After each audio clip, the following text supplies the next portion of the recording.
going on, everybody? Wilson here with Zion Racing Team. It's been a long time. You haven't seen me, but I'm getting ready to chop up some work on the Miata here. We are going to change the clutch on the old boy. As you see, already got it in the air on stands. Just wanted to kind of give you a little intro first, show you again. Last time you saw this, we were putting the coilovers and a style bar on it. Nothing much has really changed, just got some tires for it and everything, but we're here today to do the clutch and change out some fluids. So stay with me, make sure you like, subscribe, and check the video out, and you'll see a little step-by-step process on how we do this today. All right, first order of business, you got to drain the fluid, right? So you see here on the transmission, this nut, it's a 24, a 24-inch socket here, half-inch, you see, fits on there, and you don't want to drain the fluid. So what we're gonna do, loosen it, and then drain the fluid out.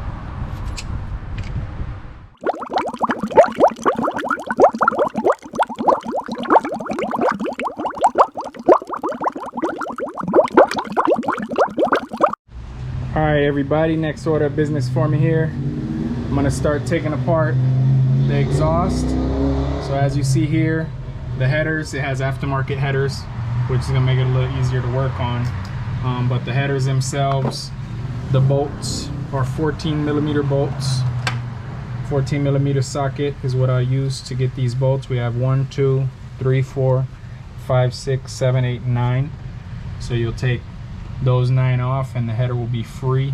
And then underneath the car we have the exhaust where the header comes, you'll see here, and then there's a collector here.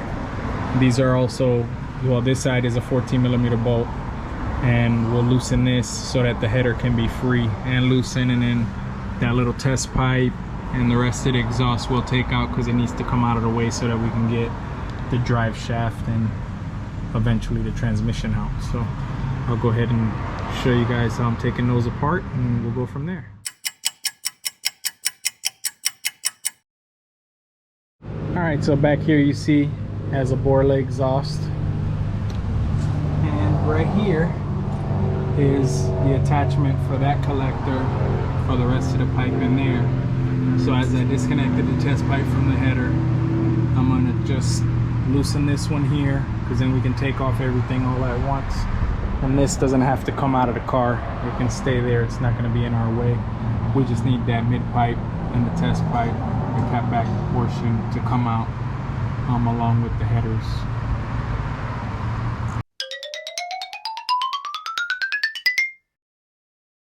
Now that I got the exhaust off, one thing that I didn't mention is the oxygen sensor. It is plugged in. Above the transmission is where the wire went, all the way to the top of the engine bay. I'll show you right now. But you want to make sure you disconnect that so that when you do remove these headers, you don't pop that line. If you pop this electrical line, then you have to get a new sensor, and that'll cost you some money that is not necessary. So if you want, I'll show you now here. You come in the engine bay, towards the back of the engine. It was connected here. It's a little push connector. You just squeeze the other side, disconnect it, and then you'll free up that oxygen sensor so that when we take these headers out, we don't pop that line. All right, before we start removing these headers, I'm gonna take off this air cleaner just to give us the clearance that we need. And I'm gonna have to take off that strut bar probably as well, just so when we do loosen the headers, we can remove them without having any obstructions.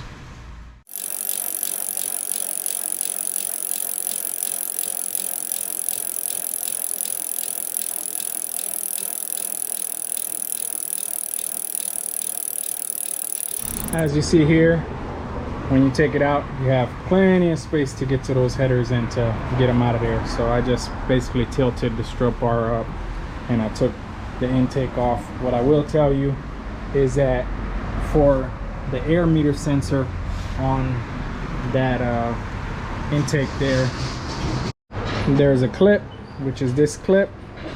It has a little aluminum ring around it.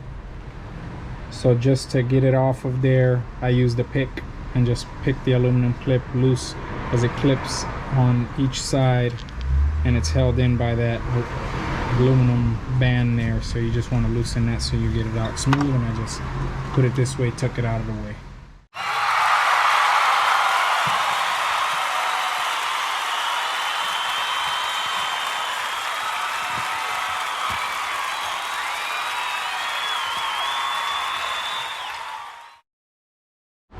Alright, now you see headers are out.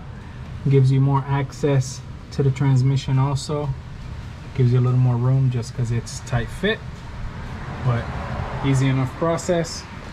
Tire header, I took it off just as I showed you before. Sensor doesn't have to come off, just unplug it, and there you have it. Alright, next order of business, just to get it out of the way while we're still not super dirty from the transmission.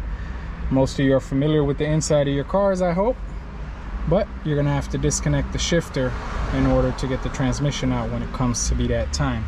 So you wanna take off all these plastics here. In order to do that, underneath this, you got a screw there.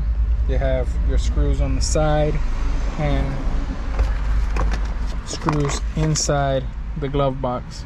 So you wanna go ahead and remove those screws so that we can take this entire console off, and then, you know, release the shift knob also and free that up so that when you do remove the entire console, everything comes out free. Oh, we'll see that in a second. All right, guys, in the essence of making space for yourself so you can work better, you'll see now that we have the console off, we have 4 bolts, one here, one here, one here, and the 2 bottoms here. They're 10 millimeters. You want to go ahead and get those out of the way so that we can remove this cover that's on the shifter and give ourselves that little extra clearance. So you see there, it just pops off. This one obviously is damaged, as you can see here. It needs a new one. At this time we don't have a new one to replace it with. We'll just put it to the side, but just make sure, you know, you don't lose your bolts. And now you have access to the shifter. So you'll see on the shifter, obviously, like I said, this part is ripped, but on the shifter you have 3 10mm bolts there, and those will have to come free as well.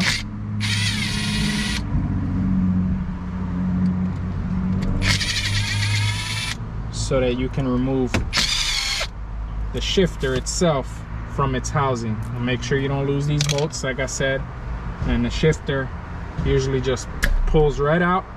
Remember, there's going to be fluid, a little bit of fluid, because fluid stays in that section. But you'll see here the shifter just pulls out, it pops back in.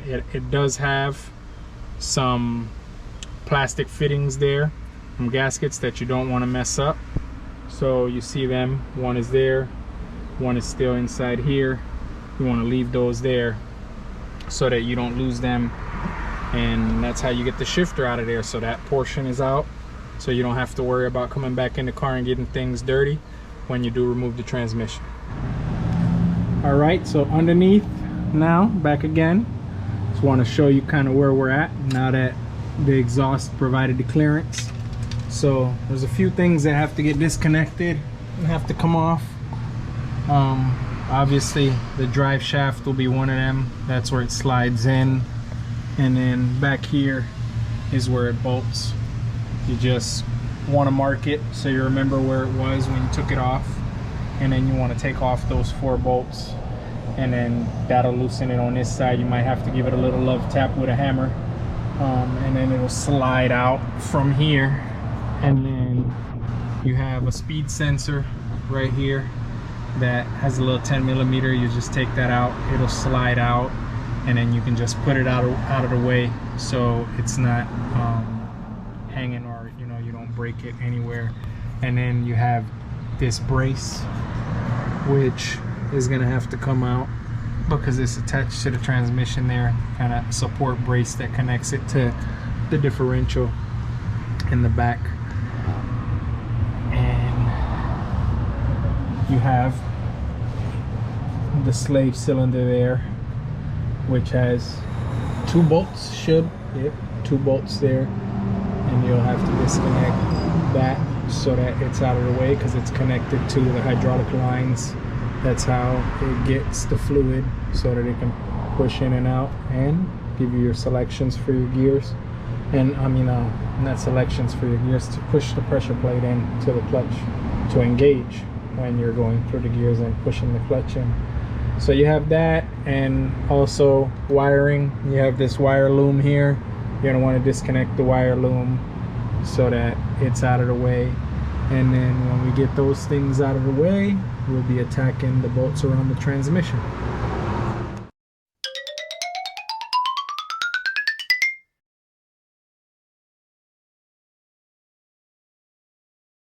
So I got the bolts out of the drive shaft to the differential. On this end they were 14s, the bolts themselves are 12s. As I said, it's been on there for a little while, so you have to give it a little couple love taps to kind of free it up. You see there, now they're loose, and these bolts can come out as well.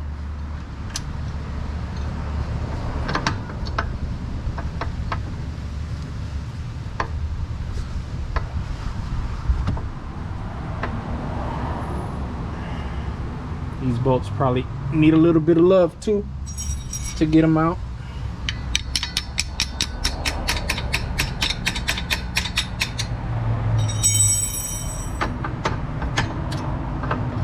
And then once they're free, the drive shaft comes loose.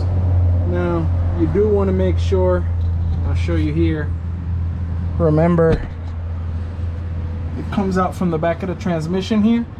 So make sure you have your pan. There still might be fluid that's gonna come out when you pull this out, which I'll show you in just a second.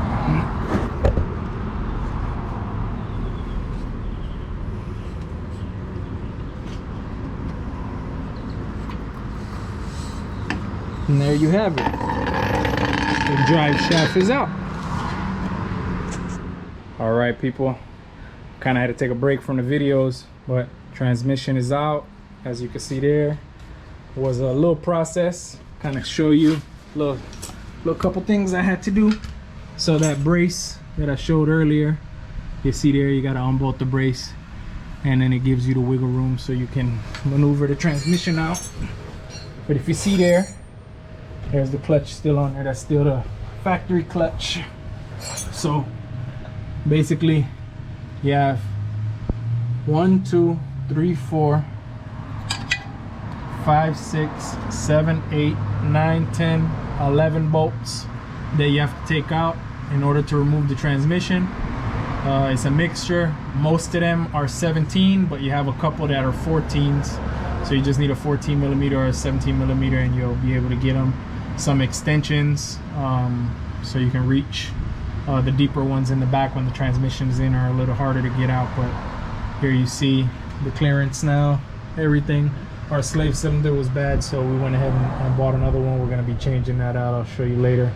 But once I unbolt this, I'll show you how the clutch itself looked. I'm not sure of the age of the clutch. When we bought the car, it was already in there, and the throwout bearing was already groaning, so the throwout bearing is probably the culprit. The clutch didn't feel like it was bad at all, just the throwout bearing. And I will show you the transmission in a second. Here's the transmission. Super dirty, filthy. Believe the rear main seal is leaking. As you can see here, there's oil everywhere. So I'm pretty sure, almost positive it's the rear main seal. I bought one anyways to replace it, so we'll be doing that even if it wasn't leaking. But it's just smart to do it when you pull a transmission because it's already out. You already have access. You might as well do it. You don't know how old yours is that's in there. But we're gonna go ahead and clean this bad boy up. The throwout bearing was the bad one. We'll go ahead and take that out, and I'll show you how it is. Once I remove it, you can already see kind of some rust on the shaft there, so we'll clean all of that up make sure it's nice and smooth, lubed up, so that we can make sure everything's functioning right. But there you have it, the transmission and a little melee of the parts and tools that we're using. But one thing that I do use that I've seen from people online, I make a template with a piece of cardboard and I just poke holes in the template, and as I remove the bolts from the transmission, I put them in the location where they were. You don't have to be an artist, you could just make a circle, and then as long as you put them in the place so you know what bolt goes where. But that's about it. Back with you in a second. Just wanted to show you guys the clutch kit. This is an Exetti clutch kit, OEM factory style for the Miata.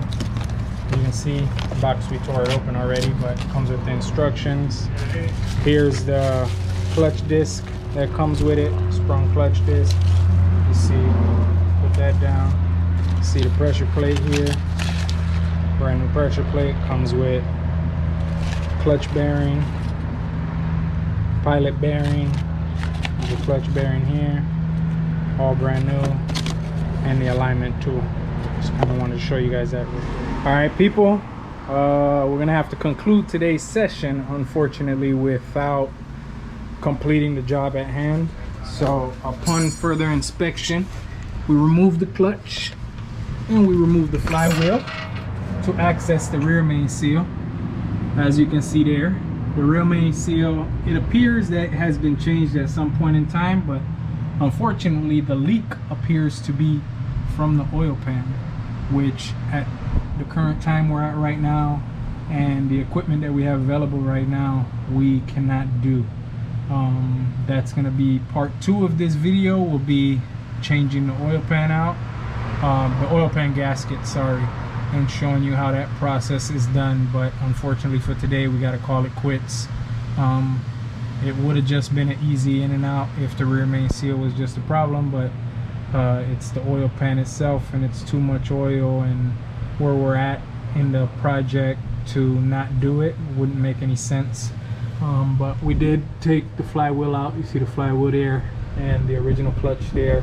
Not sure, it didn't look like it was a name brand clutch, but it wasn't that bad a shape. But this oil leak is definitely a problem. So that'll be it for this video today, and look forward for part 2 coming soon. Not sure how long it'll take for us to get to that point, but it'll be the next project. Thanks for watching. Don't forget to like, subscribe, make sure comment, let me know what you guys think about the video. Follow us Instagram, Facebook, you can check us out there. Zion Racing Team. This is Wilson, talk to you later. Out.